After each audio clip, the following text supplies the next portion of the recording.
the internet's kind of like we're holding up a mirror to society, but it's got a wave in it. It's like a fairground mirror.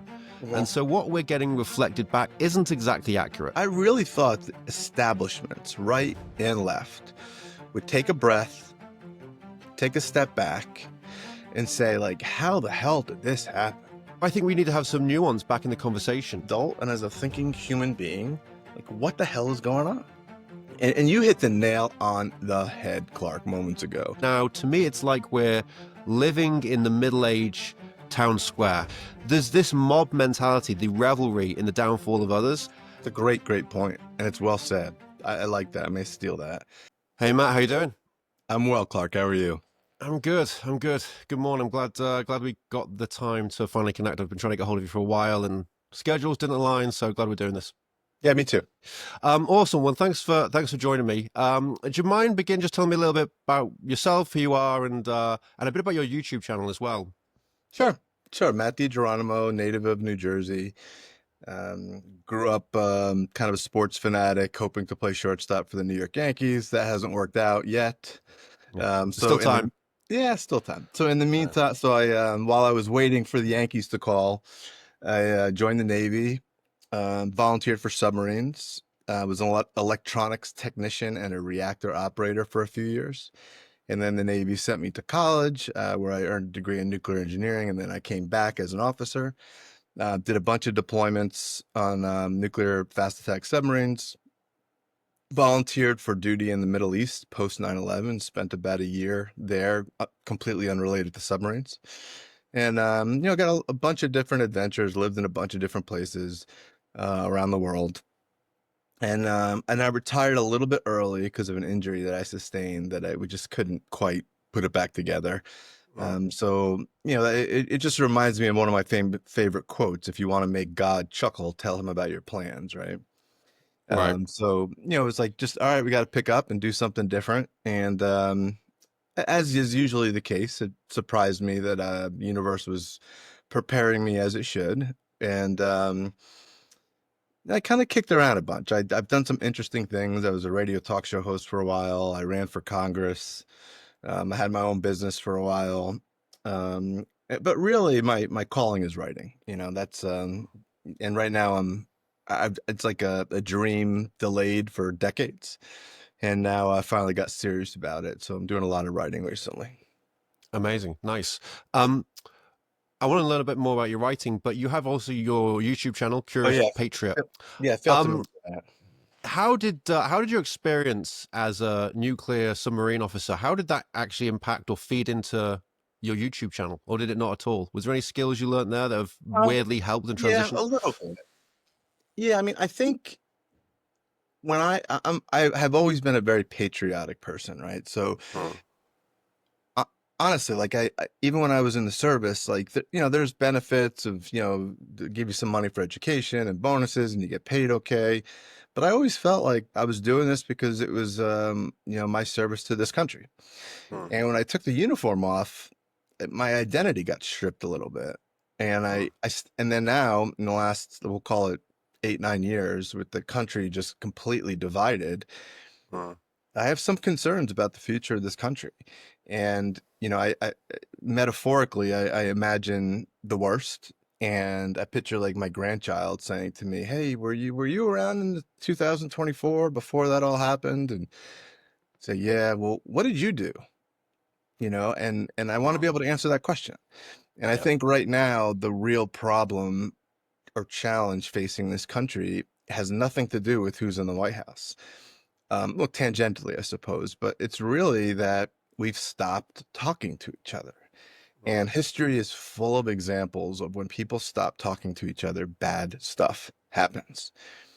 And I kind of think of like a bunch of cavemen sitting around a fire at night, and there's a noise in the brush, and everyone's head goes to that noise. That's Donald Trump, right? Everyone's looking at it. And we're probably going to be okay one way or the other, right? We're all looking at it. But what's the real dangerous spot is behind us, where no one's looking. And the real origin of that YouTube channel was to say, hey, this is a bigger issue than the White House.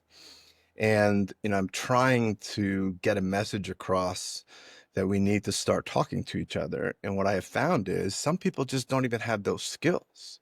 Mm. And and oftentimes we're not talking, we think we're talking politics, but we're not. There's a conversation beneath the conversation, right? A lot of people have their identity tagged to their political affiliations. So, it becomes like this ego street fight where, internally we feel like we're defending our identity or our ego, and we're not really talking about policy, because the temperature is so high, that the passion is so high, that civil discourse is I wouldn't say dead, but it's on its last breath. Mm, mm.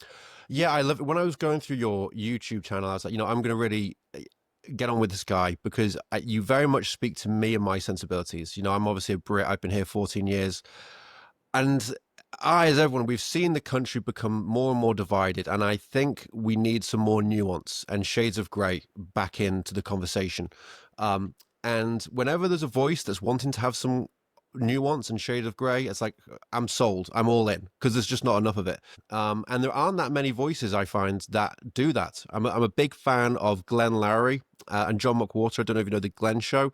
Yeah. I listen to those guys. It's like there's two adults back in the room, and I like that one. Obviously, Glenn is more conservative, John is more liberal, but they like each other. They respect each other. They're not trying to win the conversation. I think they're genuinely just trying to explore the ideas, and that's very rare in today's age, particularly with this hyper-partisan media. And I want to kind of get your thoughts on that in a little bit as well. But you said the conversation within the conversation. What do you mean by that? Well, it's very few conversations, not just political, are really about the words being spoken, right? So, if my wife is upset at me because I didn't take the garbage out, and we end up with an argument over the garbage, it's not an argument over the garbage. There's a deeper rooted, whether it's about division of labor in the household or feeling like everyone's pulling their own weight, the dynamic in the marriage. And the same thing is in like a company conference room when someone says, hey, who has an idea on this?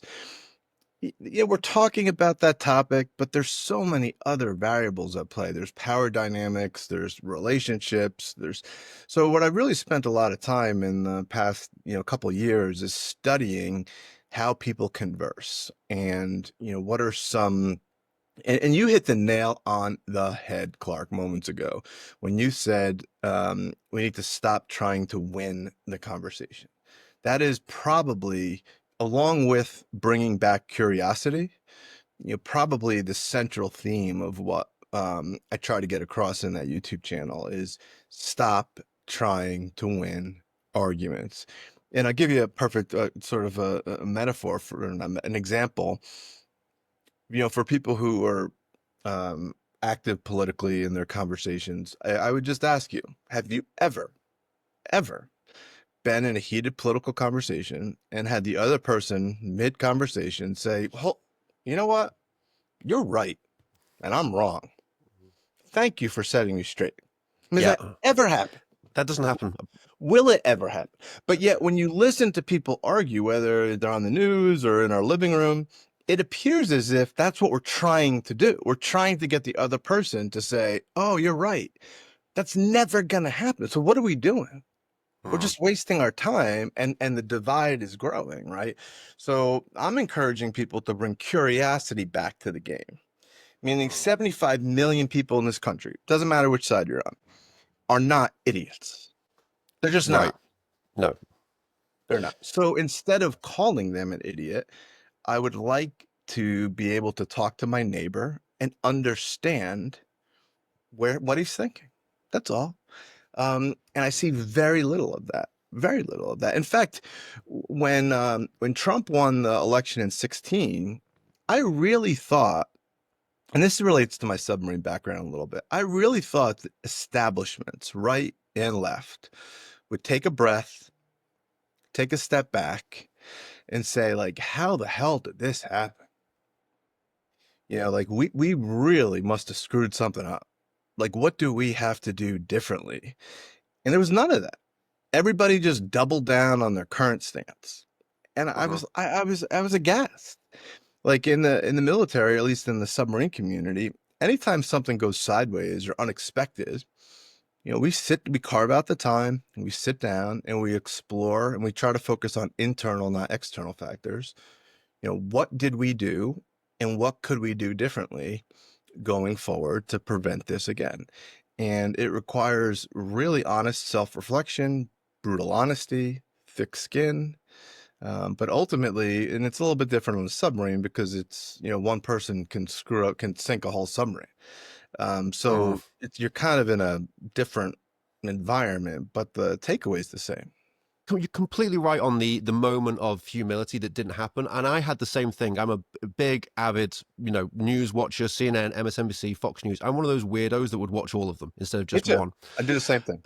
And there was a political figure in the UK named Alistair Campbell, and he was part of the Labour Party, and he said something once that really stuck in my mind. It was just a good bit of advice. He said, when you lose an election, you want to take a step back, reflect, why did we lose, and who are we moving forward?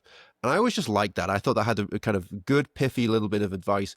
And I was waiting for that moment in 2 months, 3 months, 4 months, and it never happened. It just never came. And everything just got worse. It was sort of doubling down on, to your point, half the country aren't idiots. And there is a type of person out there, I feel particularly in the media world, who wants us to dislike our neighbors, who wants us to view half the country as idiots and stupid. And I never felt that. I always wanted to understand people who have different views from me, but aren't evil and they're not stupid. And I was always waiting for that dose of humility, and it just never came. And we're in a much worse place today because of it. And I wish we'd had some of that. I wish we had more of that. 100%. 100%. And, if we zoom out, and to me, it's so frustrating because ultimately we all want the same thing. So Mm, if there was half of America saying, um, we need to make public education worse, and then the other half was saying, no, we need to make it better. mm, Okay, then we have something to argue about. But everybody wants clean water. Everybody wants clean air. Everyone wants what's best for our children. Everyone wants financial prosperity. Everyone wants international peace. We respect and dignity for all. Like we all, that's all we're. I've traveled the world, and my only real lesson of traveling the world is that we're all the same. mm, Everywhere I've been, whether it's Muscat, Oman, or San Francisco, like people just want what's best for themselves, their family. They want peace. They want prosperity, and so we're starting at the same point, but we diverge on how to get there. So, like if you and I really both want, like, hey, we both want to go to this concert together. Okay, we're boom, we're aligned. And then when we start driving, well, you go this way, I go that way. We pick up the cell phone and say, hey, what are you doing? All right, I'll meet you on the whatever, and I think we need more of that. Like zoom out until we find common ground and then just travel together to find out where the divergence starts. Because mm, there's usually an underlying assumption. In fact, not usually, always. There's an underlying assumption that if we don't address those assumptions, we're just wasting our time further down the road because I'm mm, playing by a different set of rules, whether it's what is the role of the government or, how should we use our tax dollars or, the role of the government, I think is a big one. And if you can't, I'd almost rather talk about that because if you get that right, everything else falls into place, right? mm, But we don't, and to your point on the news, like there's never, I don't see it, a discussion about, I'll call it first principles, right? Like, mm, what fundamentally what is happening here? I'll take the deficit as an example. We owe, good gosh, what is it, $1.8 trillion? And like I just wish someone, a leader, would come on television and say, okay, here's the deal. Yes, we've borrowed a lot of money, but it's okay, and here's why. mm, Or it's not okay, and this is what we're doing about it.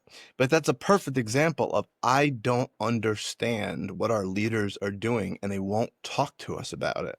mm, Like just respect me as an adult and as a thinking human being. Like what the hell is going on? mm, Instead of like picking up the conversation midstream, which is what I observe. Mm.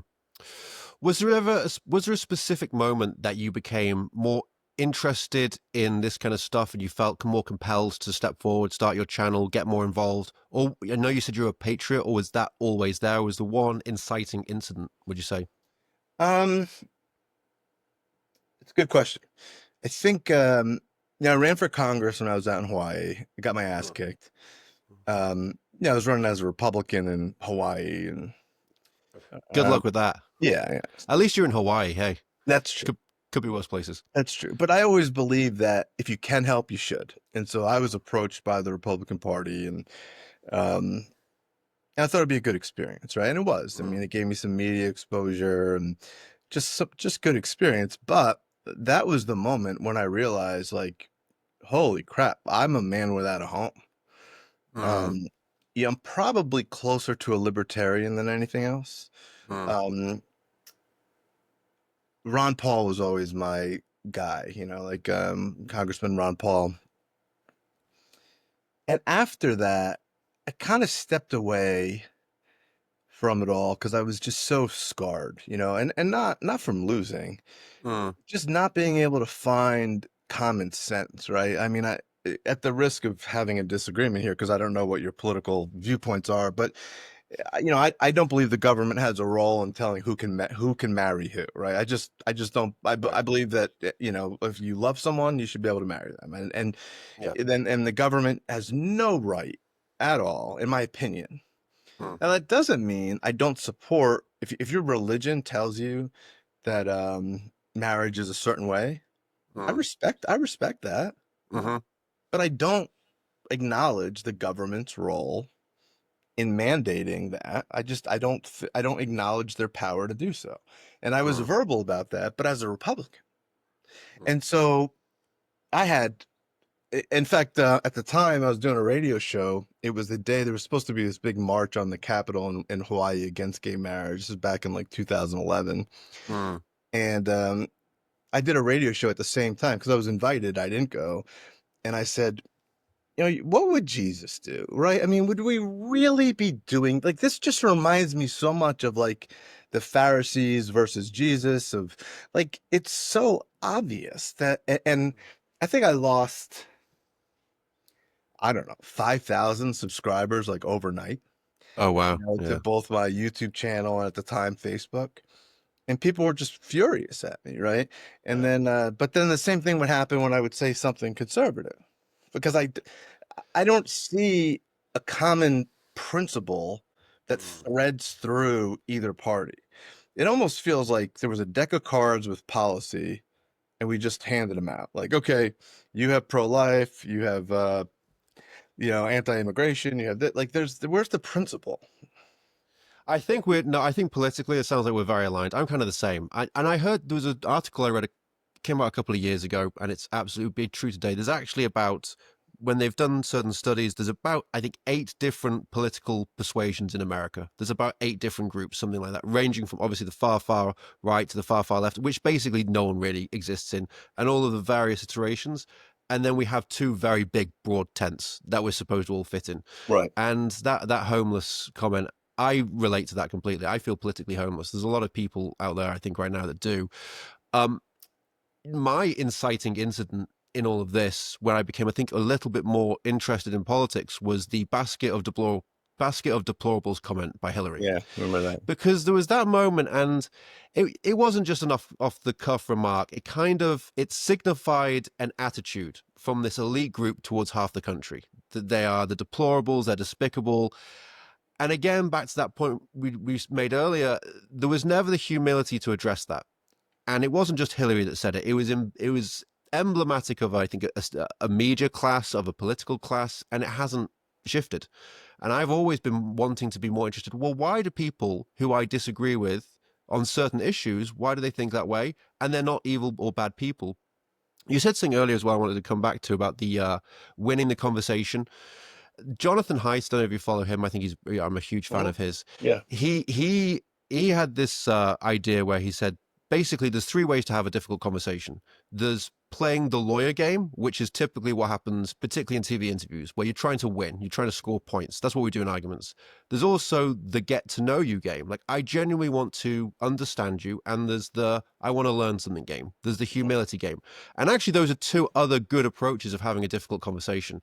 And when I was looking through your channel and all of the stuff you're talking about, biases and tribalism and the nuance and the conversation underneath the conversation, it really reminded me of Jonathan Haidt and that idea that there are other ways to have a difficult conversation. It doesn't always have to be scoring points and trying to win it. And I think your work speaks to that kind of idea as well. Yeah, and I think so much of the country feels similarly. I'm not saying it's a majority, but it's a lot. And I just don't see a path forward with these two political parties. I just don't. I see more of the same. And quite frankly, I'm just tired from both sides. And I don't even call it the lies. I'll call it like well, maybe it is the lies. Like, oh, 9 million people are going to lose Medicare next week. Like, shut up. Like, no, Right. stop. Just stop. The volume's turned up to 11 all the time, constantly. Right. Yeah, I mean, it's the thing with the tariffs. Like, has anyone ever been in a negotiation in their life? Like, when we say like someone's a lifetime negotiator, what do you think that means? You think it means they just say, "Hey, I want this," and the person says no, and they say, "Okay," and they walk away. Like, negotiations are very, very nuanced. People spend their whole lives figuring out this stuff, right? And we're just in the middle of a very nuanced negotiation with the rest of the world who, in my opinion, quite frankly, have taken advantage of us economically. And like, what's the problem with fighting back? Like, and again, I'm not supporting Donald Trump necessarily. I'm just saying, like, if you just take a step back, why can't we just talk about it? Like, why is it okay for some country to put a tariff on our goods when we don't have a reciprocal tariff on their goods? Like, it's at the base of it. Like, that's the first principle of it all, right? Now, maybe there's a very good reason for that. So let's talk about it. And quite frankly, I think, Donald Trump's biggest, well, he has some blind spots, but I think his biggest weakness is his inability to communicate what he's trying to accomplish at a first principles level, right? Like, I mean, obviously, him and his team have a lot going on. And the same thing is true with previous administrations, right? Just get on the television and tell us what the hell is going on. Like, we're adults. Talk to us like adults. It's interesting because to that point, I think so much of that is fueled by the 24-hour news window. Like, they have to fill a lot of news. They have a lot of time to fill. And so everything gets dialed up to 11. Everything becomes very hyperbolic. And so you have these, and politics is complicated and, as you say, drawn out and nuanced. And so for me, it's kind of like, if you look at Doge, for example, within 24 hours, there were people saying that this is the biggest disaster, just ratcheting up the volume right to the top level. And the reality is, to understand whether Doge has been a success or not, it's probably going to take about a year. Like, it's at least a year. And you know what? Maybe it'll get a C plus. Like, it's okay for something to be a C. Maybe it was on overall, did more good than harm. It doesn't have to be, it's going to be an A plus or an F minus. Right. It's a great point. And it's well said. I like that. I may steal that. Yeah, please. Just give me, just quote it. It's a great point. And but again, like it's not enough to say, I'm going to drain the swamp and cut government waste, right? Like, that's not enough. I'm desperate for someone to say, okay, this is what's going to happen in the next month. And we're going to do this, and this is what you're going to hear on the news, and this is what the reality is. Just calm, measured, down to earth, common sense, plain English. Same thing with legislation. Like, I had an opportunity to meet with Mike Lee, a senator from, what's that, Utah maybe, or somewhere out there. Okay. Maybe not Utah. I'm not sure. And I asked him, I said, one issue that's never discussed is the complexity of our government, right? Like, I remember when the Affordable Care Act came out, and within like a day, at the time I was doing the radio show, and people were saying, "What do you think? What do you think?" Like, I have no idea, none. Mm, And if I were to mm, claim to have mm, an opinion right now, I'd just be lying. Like, do you want me to base my opinion on the title of the bill? Because if yeah. that's the case, like, yeah, I think affordable healthcare is great. But there's Mm, 1,100 pages to this thing. Like, yeah. who's read it? Who wrote it? What's in it? Like, I just, for the life of me, can't like, it's like, I think Abraham Lincoln fought the Civil War with a staff of 12 people, and Mm, now we have each congressman's got, 120 people working for him, and it just boggles my mind how it's like nothing can get done. yeah. And the things that do get done have all this other garbage in it. And so you call it the Affordable Health Care Act. And I almost feel like we shouldn't be able to title bills with words. They should just be numbers, right? Like Mm, law number 15. And right. just because it's like, oh, he's against affordable health care. There's a lot in there. I find myself that classic idea, the more you learn, the less you know. Like I Right. think I used to think I knew more than I actually do. And the more I kind of trying to dig into stuff, I'm like, oh shit, I really don't know anything. Like it's easy to have, a learned opinion from someone else or to get a kind of gut check. Oh, I don't like the sound of that. Or I've read it. And I realize certain amount of my opinions are just instant gut reactions to things that I don't know that much about. And it takes some humility to admit that. And 100%. You hit the nail right on the head. Man, we see the world through a very similar lens. I think it was we do. Socrates who said that near the end of his life, the only thing I know is that I know nothing, and even that I'm not certain of. Right. That's That's a good one. that is the gold standard, to get to a point where you realize that you're going to spend your whole life learning and you're still going to die dumb. Like Right. it's just there's a lot out there, and I don't understand. You tell me, right? I have observed in the course of my lifetime that we've gotten to the point that didn't exist 30 years ago, where everyone has a strong opinion on everything. Mm, And I always say, how is that possible? Like, right. yeah, I'd have no idea a lot of this stuff. It doesn't mean I'm not capable of learning it, but Mm, I'd have to spend a lot of time kind of getting to the bottom of all this, right? Like, they talk about the Department of Education. Like, I don't know. yeah. You're gonna give me Mm, 6 bullet points about what the Department of Education does, and then somehow I'm supposed to make an assessment of whether they're a good use of taxpayer money. Like, yeah. but again, have somebody tell me why or why not. And so it goes back to that example of we all want good education, but Mm, somehow we're making assumptions that are different right in the beginning, and then we end up over here, and then we're arguing about the gap yeah. without talking about the underlying assumptions, right? Mm, Some people believe in. I mean, at the core, when you said there's 8 different sort of political persuasions, I think most of the difference between those persuasions is just what do we perceive the role of the government to be, right? mm, If you can get that right, everything else kind of falls into place. But if you don't, you're never going to agree on anything. So you might as well, if you really are so inclined to have a conversation with people you don't agree, stay on those assumptions because that's where you differ.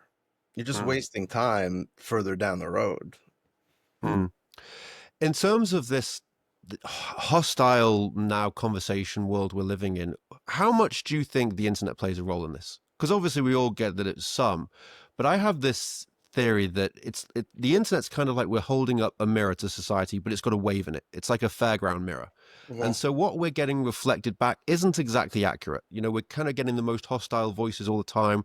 We're getting the most extreme voices. If I put out a tweet today and said, I had a very nice, relaxing morning, I had a good coffee, and now I'm going to, chill out and watch a game, that's not going to go viral. If No. I say something controversial, that will go viral. And our brains seem to be wired towards looking at controversy. I'm sure there's some interesting evolutionary psychology as to why. But it means we have this mirror that's not giving us an accurate reflection. What do you think of that? And what role do you think it's playing? Yeah, 100%. I think it's the algorithms are now creating intentionally echo Mm, chambers, right? Because the mm, algorithm learns very quickly what you like, and it will continue to show you that. And it doesn't take a long if you keep hearing things like Donald Trump is a threat to democracy and a racist and a misogynist, and you hear it every day and every time you're on your phone. I mean, what's the average person spend 3 hours on their phone a day or something? Mm, If that's all you're hearing, your mind is gonna be, we're all human. You're gonna be impacted by that, and then you normalize your echo chamber, and then kind of refuse to listen to the other side of it because that's all you're hearing. And then I think when you combine that with the fact that controversy sells, and that's not just the internet, but that's even media, right? I mean, at the end of the day, these are businesses, and they're not loyal to being like the fourth estate of this government, of this nation. They're loyal to surviving financially, and I kind of get that. Like I get it. I mean, I'm in the corporate America, and if you're not profitable, you're going to go away. mm, But we need to realize, the consumers of that media, that that's what they're doing. Outrage sells. It just does. If you're mm, watching the news and something outrages you, you're not. It's like looking at a car crash. You're not gonna look away. And mm. I think these media outlets have figured that out very. They're not talking to you and I, quite frankly. They're No, just more, and same thing with politicians. It's like they're not talking to you and I, because they're saying things that we both would call BS on very quickly. But yeah, I don't know. Like, I think it was Winston Churchill who said the biggest argument against democracy is a 5-minute conversation with the average voter. And that's good. I've I not heard that. hate to go there because I respect my neighbor, I really do. Mm, But I don't think enough people are spending the time to figure out what's going on. It's like a mystery game, right? Like, because right now it reminds me of WWE or a mm. soap opera, right? Like, you pick your good guys, you pick your villains, you root for the good guys, you boo the villains, and it feels good. It's the same thing when we go to a baseball game, right? You got to root for someone. You're in your living room watching the game, and what's the first thing someone says when they walk in the room? Who are you rooting for? Like, we do us versus them very quickly in our lives, in everything, right? Like, I'm an us versus them. I catch myself doing it all the time when I'm driving and I see a pedestrian being kind of annoying in the way. Like, I'm like, damn pedestrians. And when I'm a Right, pedestrian, I'm like, damn drivers. Like, we do us right. versus them in all aspects of our life, right? Mm, And so now we have the same thing with politics, except now we're being encouraged to follow that us versus them instinct through media, through the internet, through these echo chambers, through the media. So it's almost like it's taking a human tendency that really needs to be fought, and instead encouraging it. And I'll just wrap up my comment on this topic with George Washington, in his farewell address, warned the country of two things. He said, beware of foreign entanglements, and beware of the spirit of the political party. Those were his only two warnings to America, right? mm. And how prophetic has that turned out to be? Wow, that's interesting. Beware of the spirit of the party. That's very interesting. Yeah, we've become so tribal. I had a point earlier I forgot, but you reminded me is that we've politics has become way too team sporty, and it's Mhm. probably always had that nature, but it's become incredibly. It's very much like a team sport now, and that's just not healthy. And I think the only way to approach politics is to really look item by item with all your humility, recognizing that we can't know all the nuances, and make a judgment call on that. And I think way too many people, from what I seem to see, are on the red team or the blue team, and it really doesn't matter what the facts of the or the item is. They've decided because the team's going this way, I'm going to go this way, and you have to look at it item by item. Um, Otherwise, you're lost, and that's a very hard Yeah. thing to do. I don't know. I wanted to get your opinion. I don't know if you've looked into this or seen this. Jake Tapper has a new book out, Yeah. Original Sin, Mhm. talking about Biden's decline and the cover up. Mhm. What do you make of that? It reminds me of the steroid era in baseball. Mm. If you had eyes that worked, you knew most Major League Baseball players were on steroids. Right. Right. So when 2 years later they say, "Oh, Jose Canseco says Major League Baseball players are on steroids," I'm like, of course. Yeah, okay, I know that. And the same thing is with Joe Biden. It's like, okay, the man was in mental decline. Like we all know that.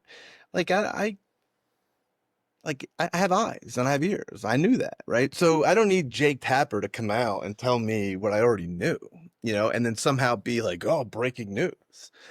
It just, yeah, and it's not even, this is not a partisan comment. Like the man never talked off script. He never addressed the media.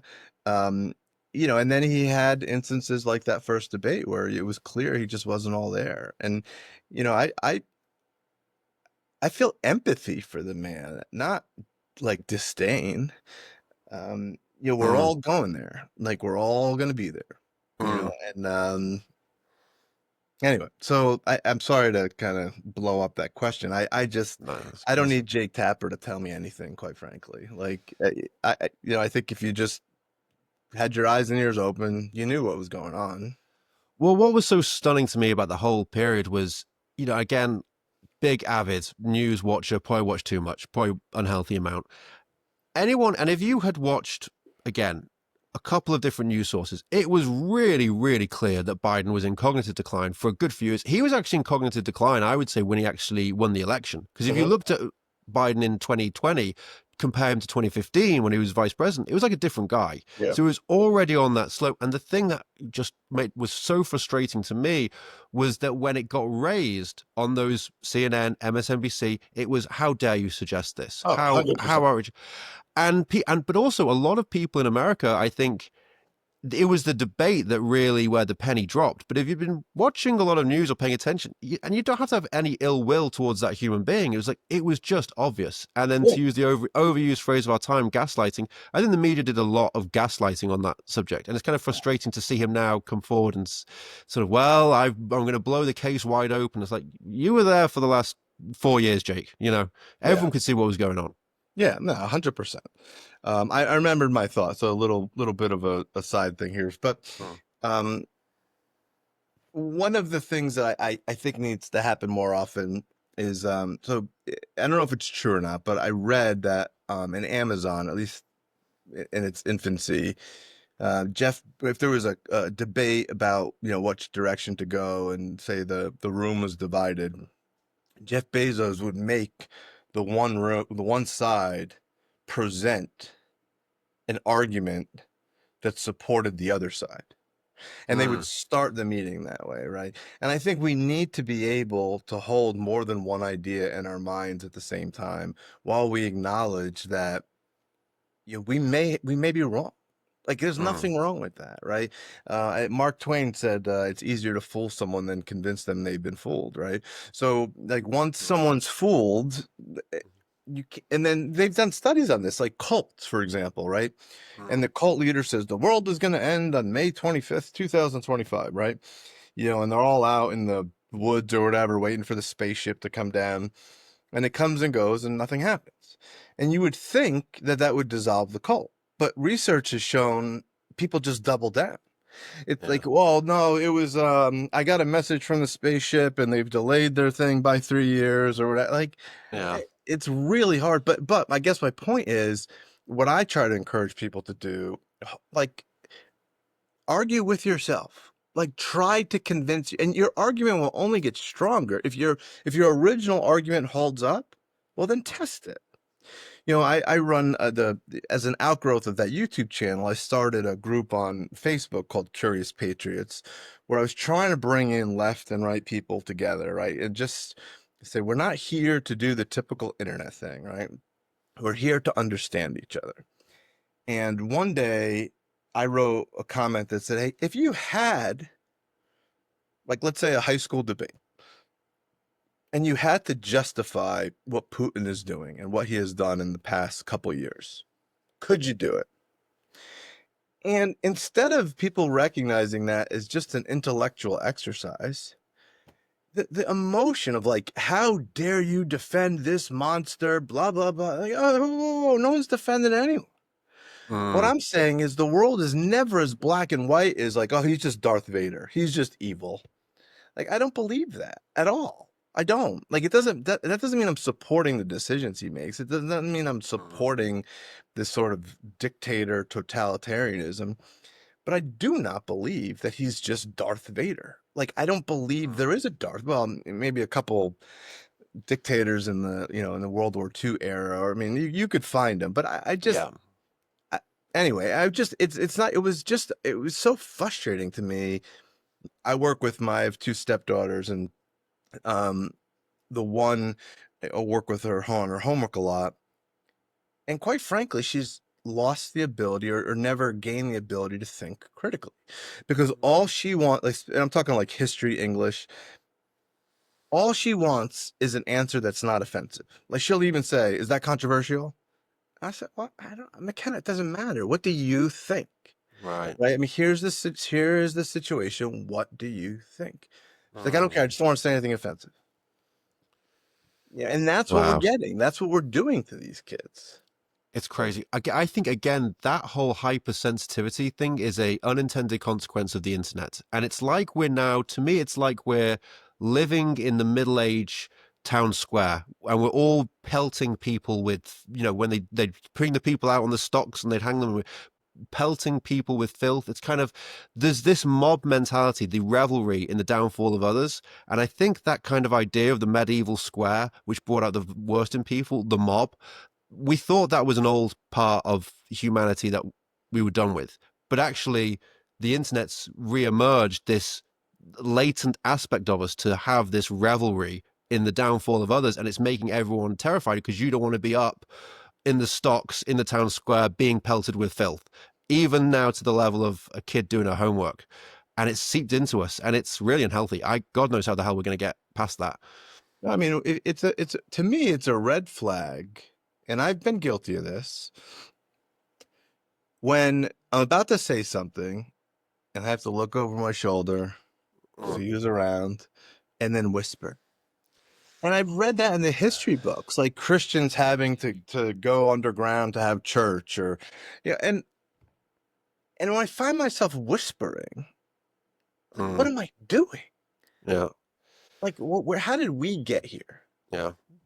Great. Well, you don't have to whisper here, my friend. Thanks so much, Matt. I'll wrap up, because I think that was a great conversation. Yeah, well, Is there anything else you want to add, or anything you wanted any little tidbit, or did we cover it all? well, I mean, I think you and I could go on for hours. I mean, this is, hopefully I could come back, because Absolutely. Yeah. no, I mean, I think, I would just encourage people to recognize that, if I'm in a room of 10 people, and 9 of them, or let's say half of them feel one way, half of them feel the other way, I'm never going to just say, "Oh, that half is stupid." And I certainly am not going to do that with 75 million people. Like, that is just not a rational conclusion. And so what I'm encouraging people to do is bring your curiosity to the table. If you cannot wrap your brain around the why these people came to the conclusion that they came, well, then go educate yourself. Go ask the questions. Seek to understand before being understood. And if just we can get a little bit of momentum on that, I think it could make all the difference in the world. Here, here. Well, I think that's a great note to end on. Matt, that was a real pleasure. Can we do Yeah, this me again? too. I'd love to talk to Absolutely. you. Yeah, Maybe, anytime. maybe next time we should do a little bit of steel manning. We'll do what we said. Take an argument and we can bat it around. You take an argument 100%. you disagree with, I will. Maybe we'll play devil's advocate. I think we could do that with each other I do and too. actually have a friendly, fun debate. And I think it'd be great. No, I want to do that. So let's do it. That would be fun. 100%. Cool. All right, mate. Thanks very much, man. I'll speak to you soon. All right, Clark.